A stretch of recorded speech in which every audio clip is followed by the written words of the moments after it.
अगर आप भी छत पर सब्जियां उगाना चाहते हैं ऑर्गेनिक और बहुत ही कम केयर में, तो बरसात का मौसम बहुत ही अच्छा होता है। तो जुलाई के महीने में हमारे बीज बहुत ही कम केयर में और आसानी से ग्रो हो जाते हैं। तो जुलाई में आप बारिश के मौसम की सब्जियां उगा सकते हैं। तो आज की इस वीडियो में मैं आपको बताऊंगी कि आप कितने बड़े साइज के ग्रो बैग में कौन सा बीज किस तरीके से लगा सकते हैं। साथ में मैं बताने वाली हूँ कि मैंने अपने टेरेस गार्डन में बारिश के लिए कौन कौन सी सब्जी को किस तरीके से लगाया है। इन सभी जानकारी के लिए वीडियो को पूरा ज़रूर देखें। तो मेरा नाम है उर्मिला, आपका स्वागत है हमारे YouTube channel village terrace garden में। अगर आप पहली बार हमारे वीडियो देख रहे हैं तो हमारे चैनल को सब्सक्राइब करें और वीडियो को भी ज़रूर लाइक करें इसी तरह की और वीडियो देखने के लिए। तो बारिश के लिए मैंने ढेर सारी सब्जी के बीज पहले ही लगा दिए थे, तो वो बीज अब ग्रो हो गए हैं। साथ में मैं अब जुलाई के महीने में भी बहुत सारे बीज को लगा रही हूँ। तो किस प्रकार मैंने कौन से बीज लगाए हैं, चलिए जानते हैं। बारिश होते ही हमारे पुराने पौधे भी हरे भरे हो गए हैं। तो यहाँ पर इस बोरी में लगे हुए हैं करेला। तो आप बारिश के मौसम में आसानी से करेला को ग्रो कर सकते हैं अपने घर की छत पर, और करेला कम केयर में आसानी से ग्रो हो जाते हैं। तो देखिए कितने हरे भरे ये पौधे दिख रहे हैं, और ये पौधे में लगाए हैं इस ग्रो बैग में, और इसके बीज आप डायरेक्ट जिस ग्रो बैग में आप करेला लगाना चाहते हैं उस ग्रो बैग में लगा सकते हैं। अगर आपके पास गमला या ग्रो बैग खाली नहीं है तो आप इसे अलग से किसी पॉलीथीन या डिस्पोजल ग्लास में बीज को लगाकर पौधा तैयार कर सकते हैं, और फिर बाद में आप इसे बड़े साइज के ग्रो बैग में ट्रांसफ़र कर सकते हैं। तो मैंने इन करेला के पौधों को बोरी में लगाया है। तो बोरी में मैंने एक पौधा करेला का लगाया है। अगर आप बड़े साइज का ग्रो बैग यूज करेंगे तो आप उसमें ज़्यादा पौधे भी एक साथ लगा सकते हैं। तो इस चौड़े साइज के ग्रो बैग में मैंने बहुत ज़्यादा पौधे लगाए हैं, और यहाँ पर हमारे गिलकी के पौधे लगे हुए हैं। तो आप जुलाई में गिलकी के बीज भी करेला के बीज की तरह ही उगा सकते हैं, डायरेक्ट ग्रो बैग में बीज लगाकर। तो देखिए ये पौधे कितने बड़े हो गए हैं। तो इन्हें मैंने जल्दी ही लगा दिए थे, इसलिए ये इतने बड़े साइज के। तो ये वाले पौधे गर्मी के ही लगे हुए हैं, और इनमें फिर से ग्रोथ होने लग गई है। जैसे ही बारिश होना शुरू हुई तो इन पौधों में दुगनी ग्रोथ होने लग गई है, और पौधा बहुत ही ऊंचाई पर पहुंच गया है। और बेल वाली सब्जियों के लिए इस तरीके से रस्सी का जाल बनाना बहुत ही ज़रूरी है। जितना अच्छा हम इसे फैलाएंगे उतनी ही तेज ग्रोथ इन पौधों की होगी। तो बेल वाली सब्जी को आपको बड़े साइज के ग्रो बैग में लगाना है। तो मैंने एक बोरी में एक गिलकी का पौधा लगाया है। यहाँ पर भी इस ग्रो बैग में मैंने कुछ दिन पहले गिलकी के बीज लगाए थे, 7-8 दिन पहले। तो देखिए अब इसमें ये बीज ग्रो हो गए हैं, लेकिन हम इतने बीज इस एक ग्रो बैग में नहीं रखेंगे, बस 1 या 2 पौधे ही रखेंगे, तभी हमारे पौधे अच्छे से ग्रो हो सकेंगे। और जो ये बाकी पौधे हैं उन्हें हम दूसरे ग्रो बैग में लगा सकते हैं। इससे हमारे इसी ग्रो बैग में पौधे तैयार हो गए हैं, और अब मैं दूसरा बोरी का ग्रो बैग बनाकर उसमें ये वाले पौधे उसमें लगा दूंगी। इससे ये फ़ायदा होता है कि हमारे पौधे एक साथ बड़े होते हैं। यहाँ पर बड़े से ग्रो बैग में मैंने लौकी के बीज लगाए थे, लेकिन लौकी का एक ही बीज यहाँ पर ग्रो हुआ है। मैंने 4-5 बीज लगाए थे, इसलिए हमें ज़्यादा से ज़्यादा बीज लगाना है। कभी कभी हमारे बीज ग्रो नहीं होते, लेकिन मैंने अलग भी पौधे तैयार कर रखे हैं। तो अब मैं इस ग्रो बैग में डायरेक्ट पौधा ट्रांसफ़र करने वाली हूँ। तो लौकी को आपको इस तरीके बड़े साइज के ग्रो बैग में लगाना है। जितना बड़ा ग्रो बैग होगा हमारा उतनी ही अच्छी ग्रोथ लौकी की होगी, और उसमें लौकी भी अच्छी मात्रा में लगेगी। तो जुलाई के महीने में आप लौकी को भी अपने टेरेस गार्डन में आसानी से लगा सकते हैं। और यहाँ पर इस ग्रो बैग में अदरक लगा हुआ है। अगर आपने अभी तक अदरक को टेरेस गार्डन में नहीं लगाया है तो आप इसे लगा सकते हैं। इसके लिए आपको 12 इंच के ग्रो बैग भी ले सकते हैं और चौड़े साइज का ग्रो बैग लें जिसमें कि ज़्यादा मात्रा में अदरक लग सके। अदरक की पत्ती को भी हम चाय बनाने के लिए यूज कर सकते हैं। और बारिश में हमें ग्रो बैग में से जो अलग से पौधे ग्रो हो जाते हैं जिन्हें हम नहीं लगाते उन्हें हटाते रहना चाहिए, क्योंकि जो खाद हम अपने पौधों को देते हैं वो इन खाद को ज़्यादा मिलता है और हमारे पौधों को कम मिलता है। इसलिए आप समय समय पर अपने पौधों को चेक करते रहें। जो भी पौधे अपने आप ग्रो हो जाते हैं उन्हें हटा दें। और पौधों की मिट्टी भी अच्छी बनाना है ताकि बरसात में हमारे पौधे खराब ना हों। इसके लिए आपको मिट्टी में बहुत सारी चीज़ें मिलाना होती है। यहाँ पर मैंने खीरा के बीज लगाए हैं। तो कुछ दिन ही हुए हैं मुझे खीरा के बीज लगाए हुए। यहाँ पर भी ये एक पौधा ग्रो हो रहा है। ये खीरा का लग रहा है, लेकिन अब देखते हैं इसमें क्या लगता है। तो ये मैंने पौधा लगाया नहीं था, अपने आप ही ग्रो हुआ है। तो इसमें अभी फूल आने लग गए हैं और पौधा बहुत ही तेज़ी से ग्रो हो रहा है। पर मैंने सीमेंट की बोरी से बहुत सारे ग्रो बैग बनाए हैं। इनमें मैंने गिलकी, तोरई, ककड़ी, इस तरीके की बेल वाली सब्जियों को ही लगाया है। तो यहाँ पर इस दीवार के सहारे मैंने ज़्यादातर बेल वाली सब्जियों को ही लगाया है, जिससे हमारे इस रस्सी से बने जाल पर उनकी बेल फैलने में आसानी होगी। और बरसात में ही आप अरबी को भी अपने टेरेस गार्डन में लगा सकते हैं।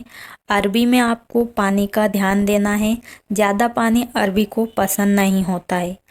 मिट्टी को आपको ऐसी बनाना है कि हमारे ग्रो बैग में पानी भरा ना रहे। अगर पानी भरा रहेगा तो हमारी अरबी ख़राब हो जाएगी और वो अच्छे से ग्रो नहीं होगी। तो अगर आपकी मिट्टी चिकनी है तो आप उसमें रेत मिला सकते हैं। और मैंने यहाँ पर ईंट से बड़ी सी क्यारी बनाई है जिसमें मैंने लगाए हैं ढेर सारे भिंडी के बीज। तो भिंडी के बीज ग्रो हो गए हैं, तो आप भिंडी को भी जुलाई के महीने में आसानी से ग्रो कर सकते हैं। भिंडी बहुत ही आसानी से ग्रो हो जाती है और भिंडी से आपको हर 2-3 दिन में हार्वेस्टिंग मिलती रहती है। और अपने टेरेस गार्डन में फूल वाले पौधों को भी ज़रूर लगाएं। अगर आप सब्जी वाले पौधे लगा रहे हैं तो उनके लिए भी ये बहुत ही अच्छे होते हैं। अगर हमारे छत पर फूल रहेंगे तो और भी अच्छा हमारा छत देखने में लगेगा। तो देखिए ये पुराने भिंडी के पौधे हैं जो यहाँ पर लगे हुए हैं। और बैगन को भी आप बारिश के मौसम में आसानी से ग्रो कर सकते हैं।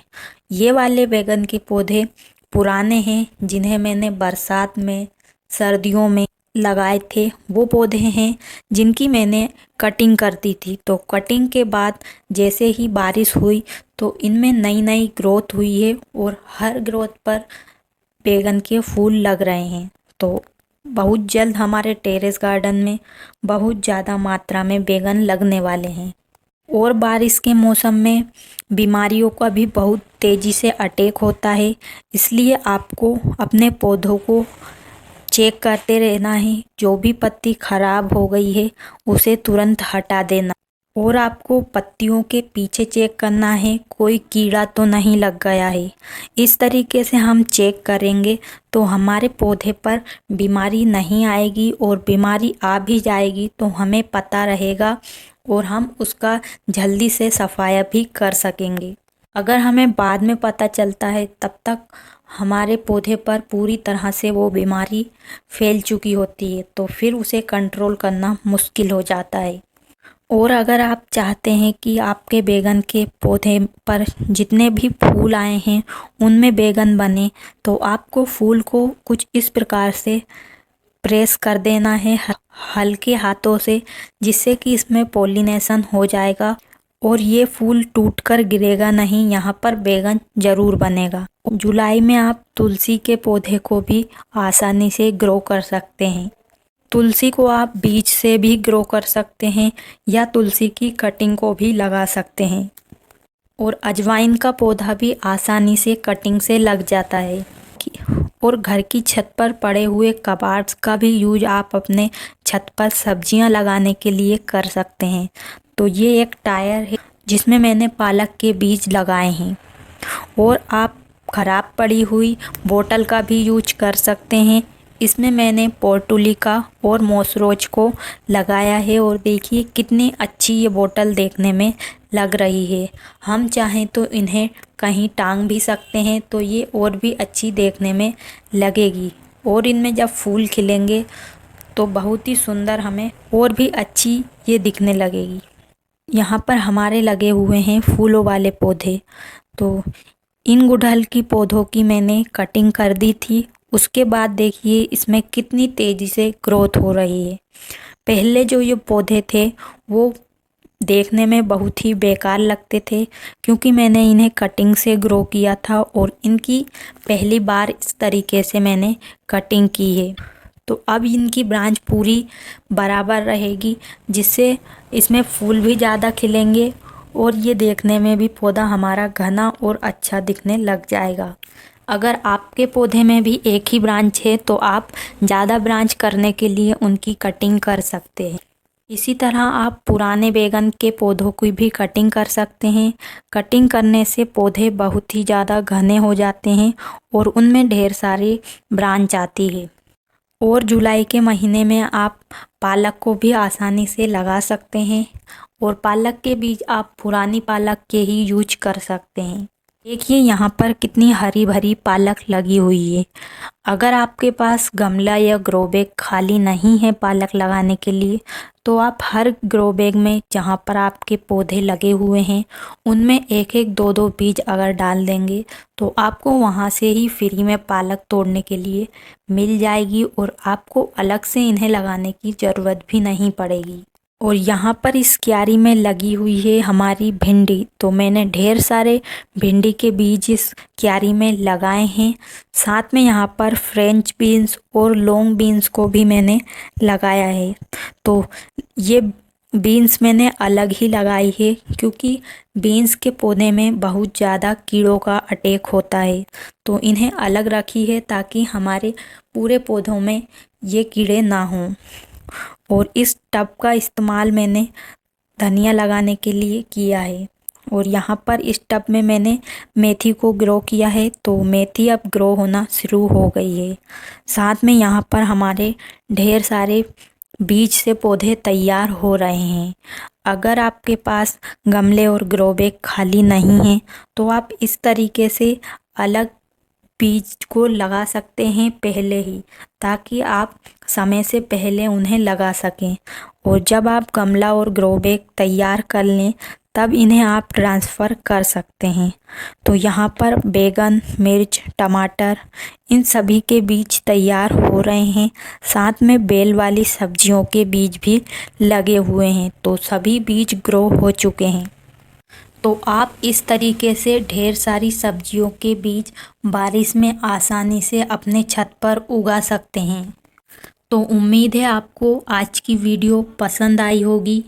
अभी तक आपने वीडियो को लाइक नहीं किया है तो प्लीज़ वीडियो को लाइक करें और चैनल को भी ज़रूर सब्सक्राइब करें इसी तरह की और वीडियो देखने के लिए।